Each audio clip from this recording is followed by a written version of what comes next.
안녕하세요. 마을 라디오 용산 FM 용산 살레 진행자 용산구의원 설혜영입니다. 소설보다 영화보다 재미있는 사람 이야기. 용산을 살아가는 주민들과 소통하며 다양한 분야의 사람들을 만나봅니다. 오늘은 2회차 방송 박정만 서울금융복지상담센터장님을 모시고 2회차 방송을 시작하겠습니다.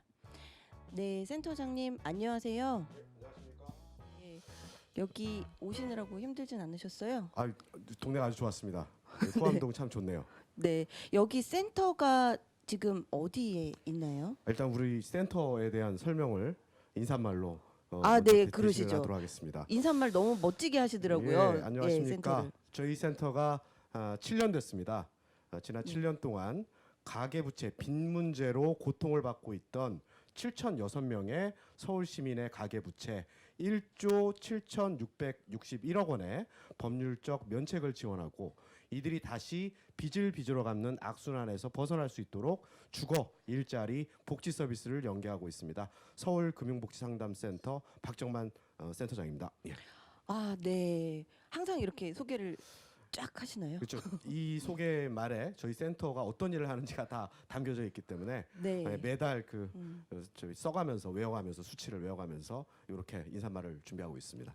네, 매달마다 그 실적을 그렇죠. 업데이트해서 예, 이렇게 7,006 소개를 명이고. 예, 그렇죠. 7년 동안 7,006분의 예, 그렇죠. 법률적 면책을 그렇습니다. 이게 또 도와주셨다는 법률적 말씀이시죠?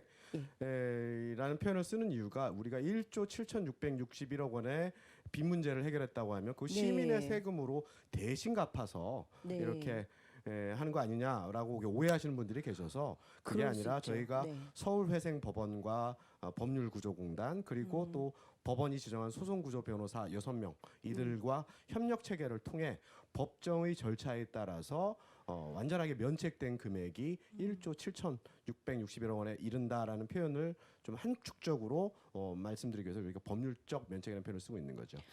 네, 그 법률적 면책이라는 단어가 좀 이렇게 공신력이 느껴지는 것 같아요. 아유, 보면은 고맙습니다. 예. 이제 빚을 뭐 파산이나 그 회생 방법으로 그렇죠.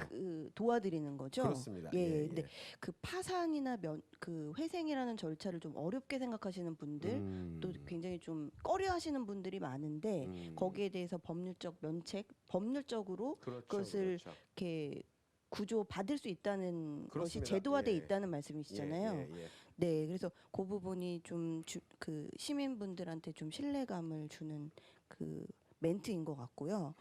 네, 서울금융복지상담센터 예. 정말 저도 이제 센터장님을 알게 되면서 이제 알게 됐는데 예. 네, 이렇게 아시는 분들이 많지 않으실 것 같아요. 가깝게 그렇죠. 느끼시기가 좀 쉽지 않은데 예. 어디서 저희가 만날 수 있나요? 저희 금융복지상담센터는? 센터가 이제 서울시 공공기관이라고 생각하시면 쉽고요. 네. 저희 센터가 14개 지역센터와 하나의 중앙센터로 구성이 되어 있습니다. 네. 이 14개 지역센터는 강북에 7개, 강남에 7개 이렇게 있고 어디에 있느냐? 9개 내지 10개는 구청청사 안에 들어가 있습니다. 네. 그다음에 3개는 고용복지플러스센터 안에 또 들어가 있고요. 그다음에 네. 하나는 임대주택을 공급하는 LH 마이홈센터 안에 저희가 들어가 있고요. 각 지역센터마다 2명씩 상담관이 배치돼서 뭐 시민들의 빚 문제를 상담을 하고 있다 이렇게 생각하셔서 뭐 가장 쉬운 방법은 인터넷에 대해서 서울금융복지 이렇게 검색하셔서 홈페이지로 들어오시면 뭐 저희가 어떤 일을 하고 있고 어디에서 상담을 받을 수 있는지를 예약을 할 수 있게끔 쉽게 찾아보실 수 있을 겁니다. 그러니까 이곳이 서울시 세금으로 운영하는 곳이죠. 그렇습니다. 서울시 예. 산하기관이고요. 그렇습니다. 예. 네. 우리 요즘에 이제 코로나 때문에 이 그 경제 문제가 굉장히 심각하잖아요. 그리고 또 이제 가게에 이제 그 빚으로 고통을 받으시는 분들이 많다는 언론 보도도 제가 방송을 준비하면서 보니까 지금 많이 늘어나고 있다고 하는데 예. 요즘은 어떤가요? 코로나 이후에 좀 상담 받으시는 분들이 정말 많이 늘었는지. 그렇죠. 궁금합니다. 일단은 저희 센터의 기본 상담 우선 저희 센터는 크게 3가지 사업을 하고 있습니다. 네. 첫 번째 사업이 예방 사업. 그러니까 부채가 악성화되는 것을 사전에 예방한다. 어떻게? 뭐 사전에 이제 재무 상담을 저희가 제공을 하기도 하고 공공 재무 상담이죠. 재무 상담을 제공하기도 하고 또는 찾아가는 금융복지 상담, 찾아가는 뭐 금융복지 교육 이런 방식으로 해서 부채가 악성화되는 것을 예방하는 게 첫 번째이고 두 번째가 저희는 이제 줄여서 해방 사업이라고 하는데 빚으로부터의 해방인 거죠. 당장 지금 빚 때문에 몰려 있는 궁지에 몰려 있고 숨어 계신 분들이 저희 센터에 상담을 받으셔서 말씀드렸던 파산이나 회생 또는 네. 저희가 필요한 경우에는 신용회복위원회 워크아웃으로 저희는 일단 정확한 진단을 합니다. 그래서 이 오신 시민분들의 상황에 맞는 객관적인 상황에 맞는 솔루션이 무엇인지를 파악을 해서 적당한 파산이면 파산, 회생이면 회생, 워크아웃이면 워크아웃 이렇게 해서 해결하는 그러한 상담을 하는 것이고 세 번째가 이제 복지 서비스 연계입니다. 네. 괜찮습니다. 예, 말씀해 깜짝 놀랐네요. 예, 제가 방송에 좀 익숙하지 않다 보니까 예, 복지 서비스 연계 사업은 이게 저희가 채무 발생 원인들 저희가 7년 동안 이렇게 상담을 하다 보면 이 빚 문제를 생기는 원인이 보면 주거가 없고 그러니까 집이 그렇죠. 그다음에 집 문제. 일자리가 없고 이런 문제 때문에 빚 문제가 계속 발생한단 말이죠. 그러면 그렇죠. 차제에 빚 문제를 완전하게 해결하려는 또는 빚으로 갚는 악순환에서 완전하게 벗어나려면은 차제에 우리가 활용 가능한 복지 자원을 연결을 해야 된다라고 해서 우리가 이제 그렇죠. 자립 사업 내지는 복지 서비스 연계 사업이라고 하고 있는데 요 세 가지 사업을 일단 기본적으로 저희 센터가 하고 있고 상담이 최근에 코로나로 인해서 늘어나기는 한 거는 많이 있는 것 같긴 합니다. 예. 그래서 아까 좀 무슨 말씀을 요즘에 예, 이렇게 예. 상담을 받으시러 오시는 분들이 많아졌는지 그렇죠, 이런 게 그렇죠. 좀 예, 아무래도 정말 힘들어하시는 분들이 많은지 이런 일단은 게좀 궁금해요. 장사를 소상공인이라든가 자영업자 같은 경우에는 장사도 안 되고 그 다음에 일단은 벌어먹고 살기는 해야 되는데 벌어먹을 사람을 모일 수가 없다 보니까 이제 장사는 안 되고 하다 보니까 자꾸 빚을 내서 이제 뭐 이렇게 살아갈 수밖에 없는 그런 그렇죠. 상황이다 보니까 이제 때가 되면은 또 빚을 갚아야 하는 상황이 오고 근데 돈을 갚을 상황은 안 되고 어떻게 해야 되는지 막막한 신 분들이 저희 센터한테 이제 문의를 하다 보니까 저희 최근에는 저희 센터를 찾는 한 저희가 작년 대비 한 10% 정도는 좀 늘어난 것 같습니다. 상담 수치가. 예. 네. 아니 그러니까 뭐 빚 때문에 아주 너무 힘들다. 예. 너무 짓눌리고 있다. 이런 분들만 가시는 곳이 아니네요. 그렇습니다. 말씀 들어보니까 예. 뭐 이제 그 경제 교육 이런 그렇습니다. 것들부터 해서 예. 이제 뭐 어려우신 분들의 그런 주거나 뭐 일자리의 복지 서비스를 상담을 해주시기도 하는 그런 그렇습니다. 역할을 일단은 빚 하시는 거네요. 문제는 정말 내밀한 영역이기 때문에 자기 아내라든가 그러니까 배우자라든가 또는 형제자매 부모한테도 잘 얘기하기가 힘든 게 빚 문제입니다. 그러다 보니까 저희 센터에 이렇게 이제 찾아오게 되면 그거를 좀 허심탄회하게 빚 문제에서 얘기할 수도 있고 이게 꼭 솔루션이 파산회생 이런 쪽으로만 되는 게 아니라 어느 정도 예를 들어 빚을 갚고 있는데 저희 센터에서 재무상담 이런 것들을 받게 되면 여윳돈이 생길 수 있게끔 수입지출 관리를 통해서 보다 더 잘 갚을 수 있게끔 저희가 또 해드리는 역할도 있는 것이죠. 예. 네. 저도 상담을 받아보고 싶다는 생각이 오셔야 되는 거죠. 들고 있는데 아니 제가 안 그래도 저 아는 분 중에 한 분이 이제 그 자영업자셨어요. 예. 워낙 이제 그 임대료가 너무 높다 보니까 어려움에 빠지신 거예요, 이분이. 그렇죠. 그리고 또 이제 그걸 이렇게 장사가 또 안 되다 보니까 그걸 여러 군데 이제 카드 빚을 쓰시기도 그렇죠, 하고 그렇죠. 여러 군데 이제 빚을 다중채무 그렇죠. 그런 이제 허덕이고 계시더라고요. 그래서 제가 금융복지 상담센터를 찾아가 보시라. 그렇습니다. 그래서 예. 제가 이제 용산에 이제 센터가 없으니까 이제 센터를 안내를 해드렸어요. 근데 그렇죠. 갔다 오셔서 너무 만족했다. 진짜예요? 네. 그러시군요. 예, 그래서 너무 감사하다. 예. 저한테 이렇게 좋은 정보를 예. 알려줬냐 이러시면서 너무 친절하고 많은 도움을 얻었다고 하시는 걸 보면서 제가 너무 뿌듯했어요. 그래서 다행이네요. 근데 안타까운 게 우리 용산에는 센터가 없다는 게 너무 안타깝네요. 저희 센터장님 어떻게 용산 대책을 좀 마련해 주시죠. 용산 주민들이 빚으로부터 해방될 수 있도록. 그러시면 또 네. 이제 구청장님 만나는 자리를 예. 마련해 주시면 제가 예, 또 예. 변호사 휴업 신고한과 지금 약장수가 돼가지고 예. 약을 판 지 한 4년 됐으니까 구청장님 앞에서도 우리 센터 사업의 필요성이라든가 예. 열심히 설명을 드리면 저는 조만간에 용산구 안에도 저희 센터가 만들어질 수 있지 않을까 이렇게 생각이 듭니다. 지금이라도 용산구가 의지만 있으면 만들 수 있는 건가요? 그렇죠. 저희가 근데 이게 저희가 신청을 하면 네. 용산구라든가 저희가 일단 서울시에 또 수요 조사를 합니다. 이제 공모 신청을 하시라. 이를테면은 저희가 이제 한 17년도에 어느 한 개 센터가 생겨질 때는 두 구가 이렇게 경쟁이 붙어가지고 한 구가 네. 떨어졌어요. 네네네. 그런데 용산구도 아마 이제 그런 절차를 밟기는 해야 되는데 결국 경쟁이니까 의지가 있으면 좀 되는 것 아니냐 이렇게 생각을 하고 있습니다.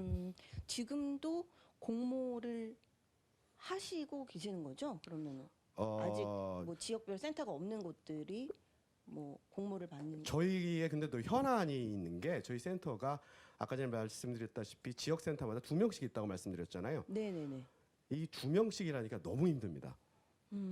일단은 저희가 그냥 앉아서 상담만 하는 게 아니라 일단 법원에 가가지고 저희가 그 대법정 안에서 교육도 하고 네네. 또는 찾아가는 상담도 지원을 하고 있고 또 저희가 또 차별화된 서비스 중에 하나가 이제 동행 서비스인데 저희가 이게 히스토리가 있는 게 한 13년 7월에 저희가 만들어졌어요. 그래가지고 처음에 이제 상담을 해서 파산이 솔루션이니까 서류를 이만큼 이제 준비를 하게 해서 자 저희가 약도를 그려가지고 어디로 이제 소송구조 변호사 사무실 또는 법률구조공단으로 가세요 했더니 이분이 안 가시는 거예요.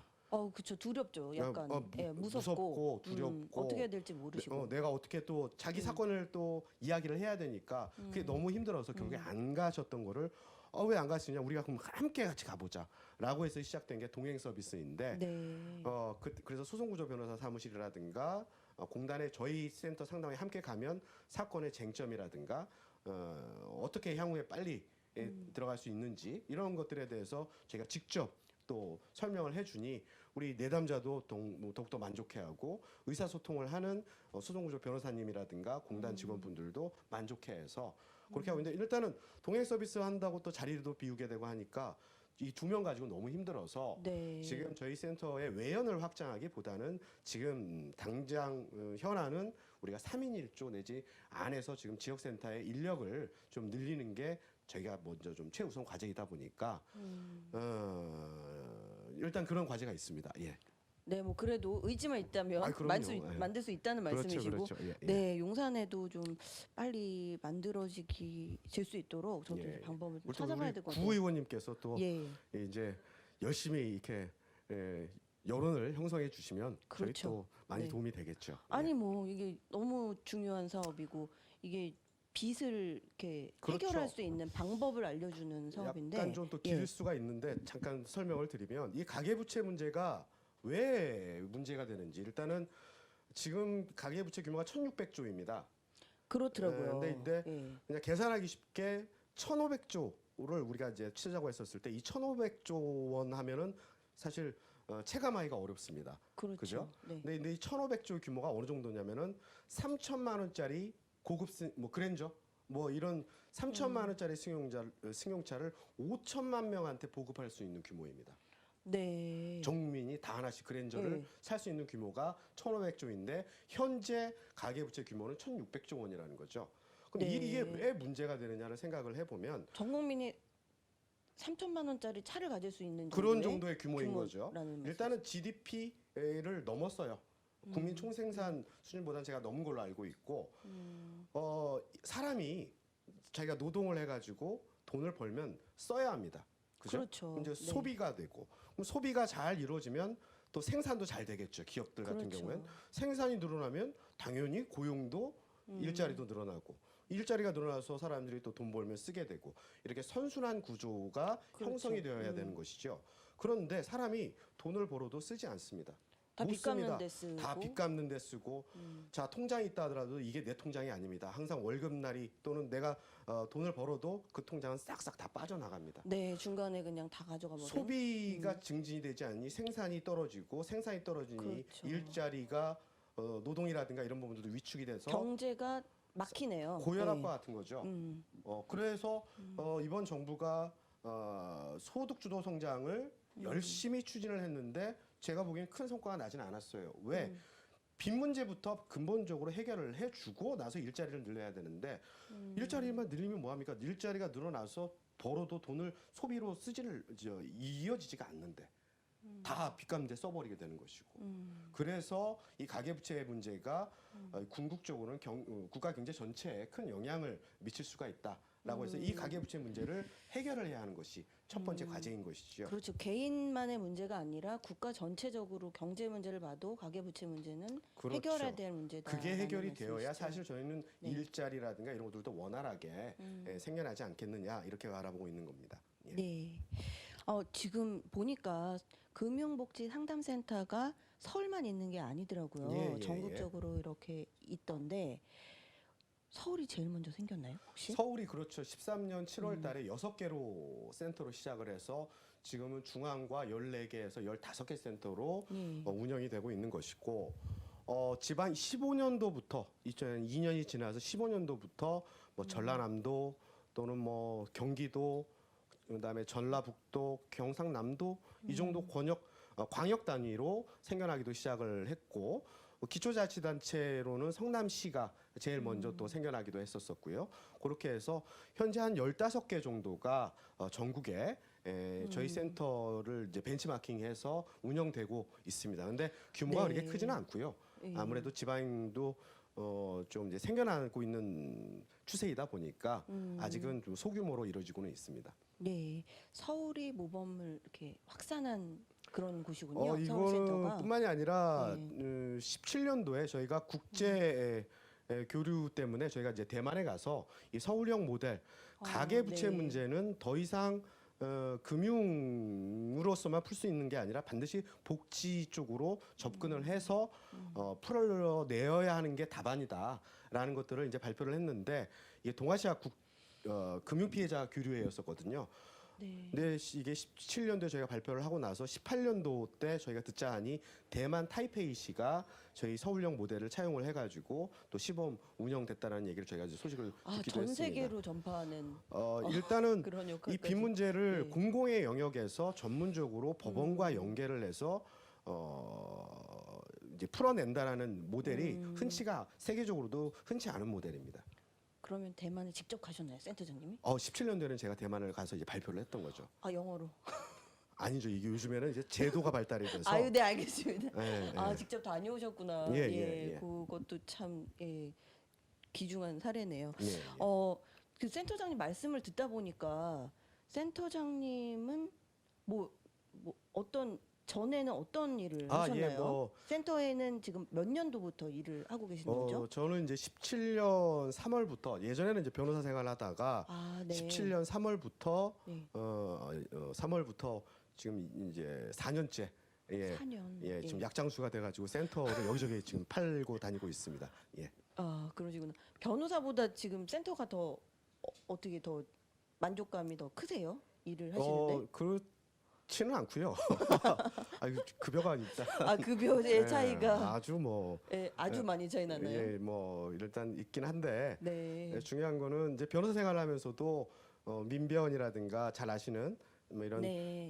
참여연대라든가 시민단체에서 이제 제가 활동을 좀 하긴 했었는데 네. 그때 이제 시민단체의 역할은 주로 정부라든가 이런 공공에 대해서 비판적인 시각으로 네. 이렇게 해야 된다, 이렇게 해야 된다 그래서 좀 감시도 권력에 대한 감시도 하고 의견을 개진하는 역할들이 이제 시민단체 역할이긴 해요. 근데 자꾸 주장만 하죠. 이렇게 이게 필요하다, 이렇게 왜 안 하느냐, 이게 필요하다라고 하는데 어느 순간에 제가 들었을 때는 정작 그 안에서 외부가 아닌 그 안에서 실제로 또 이제 그 정책을 집행하는 일도 정말 그 안에서 이제 해봐야 했으면 좋겠다라는 네. 생각이 들어서 마침 이 공모하는 절차가 있어서 응시를 해가지고 제가 합격을 해서 지금 4년째 근무를 하고 있는 거죠. 그래서 일단 변호사의 영역과 이 정책을 또는 시민단체에서 이렇게 비판하는 영역과 또 안에 들어와서 일을 해보니 또 차이가 있고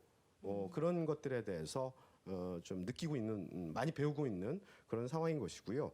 네. 제가 뭐 반성이라 아닌 반성이라는 게 또 한 가지 뭐 생각을 한다라면 일단 뭐 시민단체 같은 게 많이 뭘 만들자 이런 기구가 필요하다 이런 것들을 주장을 하는데 만드는 게 능사가 아니라 만들어낸 거를 잘 운영하는 것도 정말 필요하다라는 네, 생각을 하게 맞습니다. 됐습니다. 예.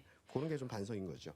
그렇죠. 진짜 뭐 이거를 이렇게 비판하는 영역과 그걸 이제 진짜 현실화시키는 그렇습니다. 예. 바꿔내는 그걸 그렇죠. 유지시키는 그 역할이 굉장히 중요하다는 말씀에 저도 많이 동감을 하는 부분이 있습니다. 예. 아, 변호사님이셔서 이게 이제 센터가 또 안정적으로 이렇게 전문적인 법률적인 영역이 있다 보니까 변호사님의 역할이 좀 글쎄요, 필요하다는 저는 생각이 그거보다는 드네요. 예. 말씀드리기 죄송합니다만 그 측면보다는 사실 제가 이제 약장수라고 표현을 하는데 약이 좋습니다. 약이 좋으니까 제가 팔기가 쉽습니다. 약이 좋다라는 의미는 뭐냐면 우리 지역센터 우리 저희가 30명밖에 안 됩니다. 네. 30명의 금융복지 상담관들이 현장에서 감정노동의 최전선에서 정말 열심히 일을 하고 하다 보니 따뜻한 상담을 통해서 우리 또 시민들과의 어떤 공감대를 형성을 하고 이런 것들이 잘 되고 하다 보니 이 성과가 나는 측면이 아닐까. 뭐 이렇습니다. 저희가 지금 서울 지역에서 개인 파산이 10명을 하면 1명은 저희 센터 사건입니다. 네. 서울회생법원 연간 파산 접수 사건의 10%를 저희 센터 사건이 차지를 하고 있습니다. 네. 저희 상담관이 30명인데 아이고 대단하시네요. 전체 네. 한 그러니까 연 단위로 그러니까 1000건 정도가 들어가는데 그거는 사실 저희 현장에서 또 저희가 공공에 위치하다 보니까 그렇게 또 우리 시민분들이 아무래도 공공에 적대적인 분들이 많아요. 이게 빚 때문에 이게 어려워지고 처지가 어려워지면 국가와 사회가 나한테 해준 게 뭐가 있어. 그래서 또는 또 낭망하고 그래서 때로는 이제 팔목을 처음에 딱 센터에 오셨는데 팔목을 보여주면서 이게 3줄 그어진 거 보여주고 내 말 안 들으면 4줄이야. 네. 아이고. 이렇게 말씀하시는 시민을 다독거려 가지고 뭐가 어떻게 어디가 힘드신지 이런 분들을 잘 다독이고 저희 센터가 제시하는 방향으로 함께 공감을 하면서 사실 요 상담은 사람들이 생각하기에 정보 제공하면 그걸 상담으로 여기는 경우가 많은데 상담은 정말 내담자와 공감하는 라포라고 하는데 그렇죠. 그거를 형성을 하는 되게 전문적인 영역이더라고요. 네. 예, 아니, 그래서 우리 센터장님이 지금 그 직접 현장에 센터 그 상담하시는 분들을 말씀하시는 그렇죠. 열정이 막 예. 예. 그래서 그분들이 이쯤에서 저희가 잠깐 쉬었다가 그러시죠, 노래 그러시죠. 한 곡을 이제 듣고 그러시죠. 또 하는 게 좋을 것 같은데요. 오늘 게스트 선곡을 해오셨죠? 아, 예, 그렇습니다. 예.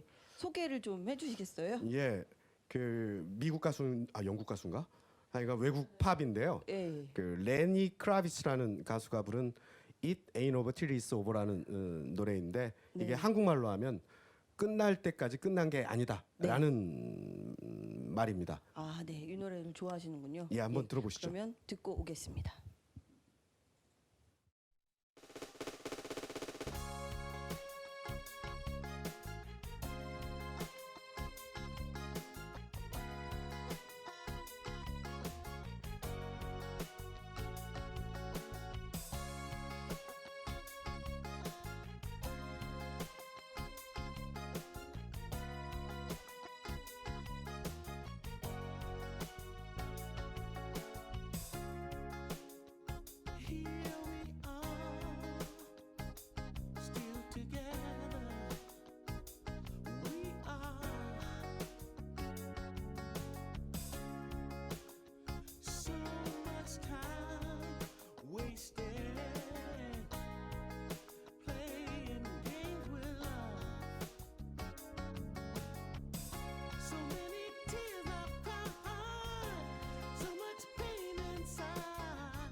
지금 여러분들께서는 용산 FM 설혜영의 용산 살레를 청취하고 계십니다. 네. 노래 잘 들었습니다. 예, 잔잔하니 좋은데요? 예, 끝날 때까지 끝난 게 아닙니다. 네, 그렇죠. 예. 이렇게 정말 적극적인 활동을 통해서 많은 분들의 이제 고통을 덜어주고 계시는데 지금 이제 보니까 이제 그 다중 채무자들이 예. 굉장히 많이 늘었다. 예, 5년 새에 예, 예. 이제 급격하게 늘었다는 보도도 오늘 좀 확인을 했어요.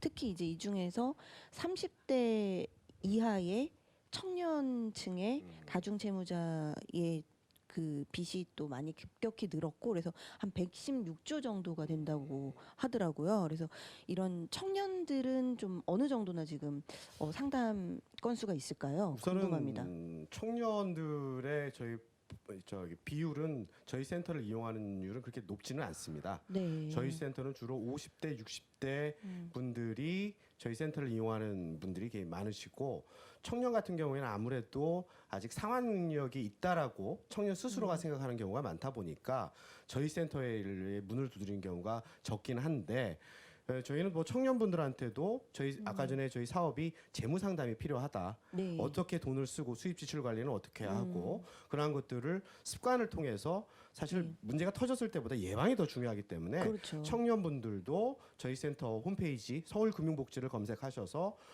저희 문을 두드리시면 여러 가지로 상담을 받으실 기회가 많이 있겠다 이런 말씀을 네. 드릴 수 있을 것 같습니다. 그러게 이런 청년들 경제적으로 많은 어려움을 갖고 있는 청년들에게도 많은 상담이 좀 되면 좋겠다 이런 생각이 들고요.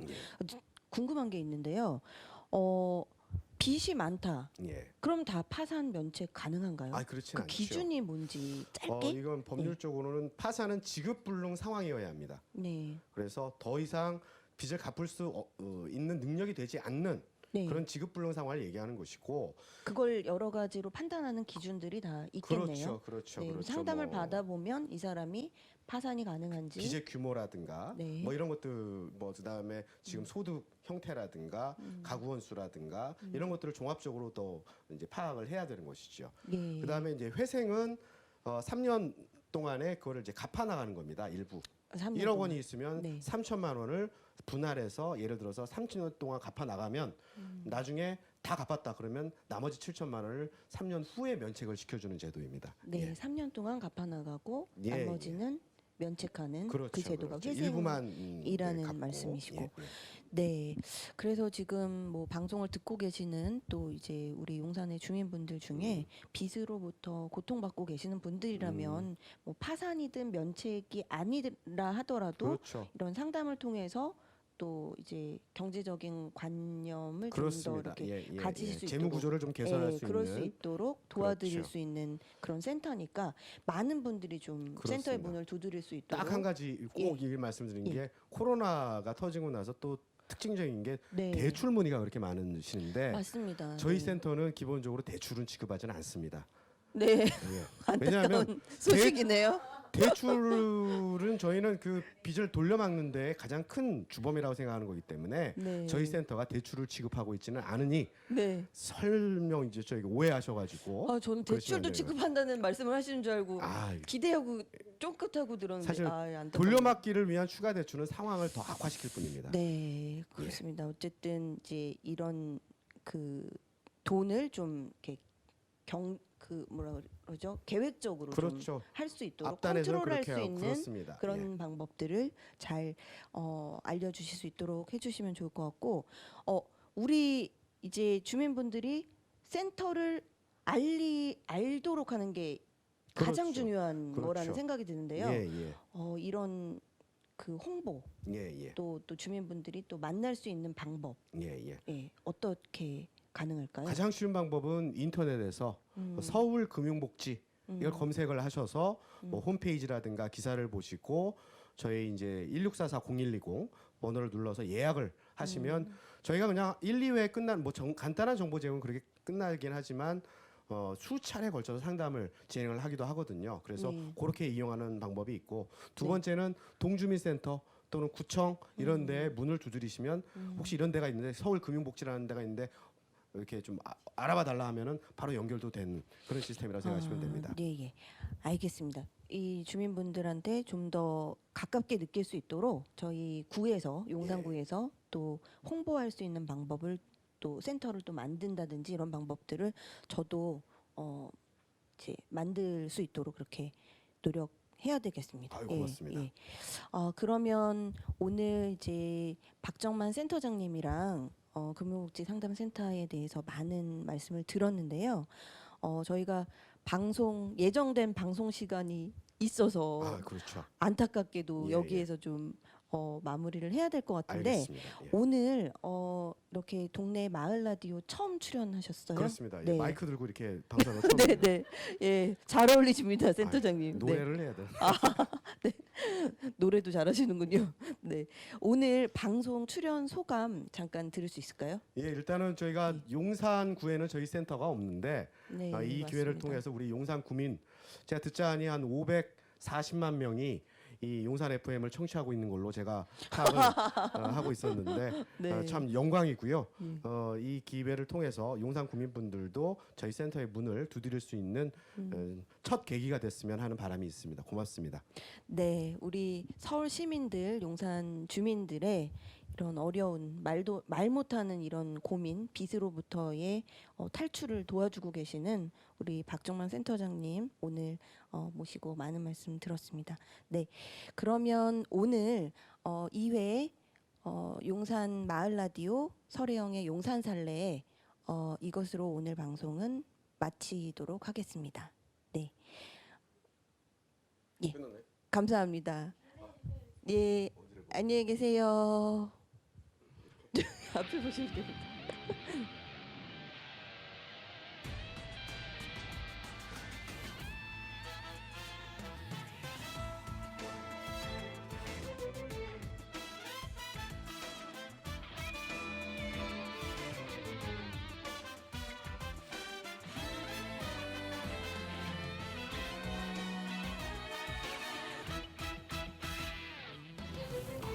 어쩌다가 한바탕 턱 빠지게 웃는다. 그리고는 아픔을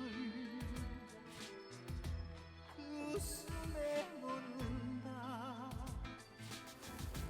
그저 와준 오늘이 고맙기는 하여도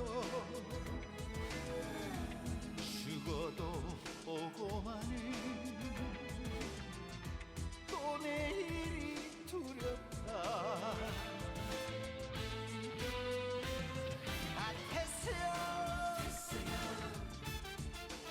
세상이 왜 이래, 왜 이렇게 힘들어.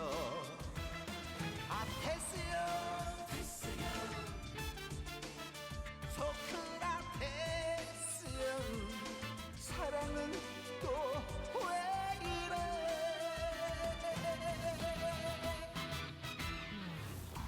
너 자신을 알라면 흉내 뱉고 간 말을 내가 어찌 알겠소. 모르겠소. 테스형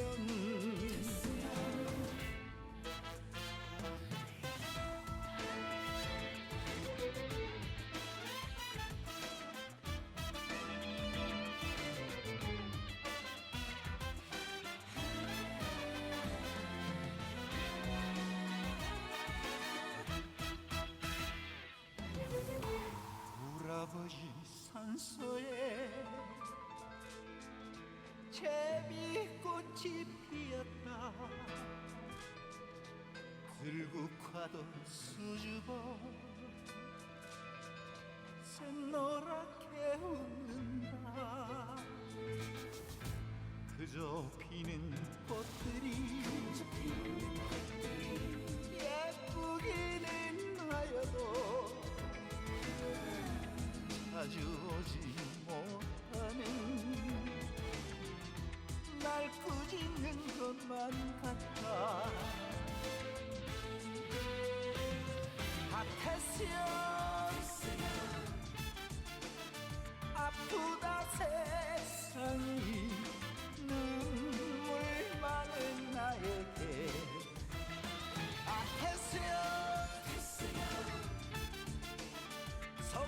소크라테스 형 세월은 또 왜 저래